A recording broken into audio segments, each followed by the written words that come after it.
Big boss 9 last నామినేషన్స్లో ఎవరెవరు ఉన్నారు? Ticket to finale వచ్చిన కళ్యాణ్ కూడా నామినేషన్లో ఉన్నాడా అంటే కళ్యాణ్ నామినేషన్స్లో లేడు, కానీ ఓటింగ్లో ఉన్నాడు.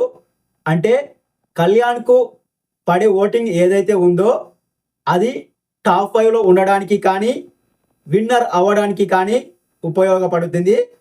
మిగతా ఆరుగురు ఈ వారం నామినేషన్లో ఉన్నారు.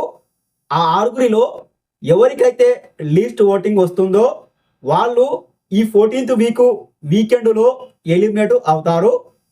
ఈ వారం డబుల్ ఎలిమినేషన్ అయినా జరగవచ్చు, లేదంటే సింగిల్ ఎలిమినేషన్ ఈ వారం చేసి మరొక mid week elimination grand finale వీక్లో చేయొచ్చు, లేదంటే ఈ వారం కేవలం సింగిల్ ఎలిమినేషనే చేసి ఈ సీజన్ 9లో టాప్ 6 అయినా పెట్టొచ్చు.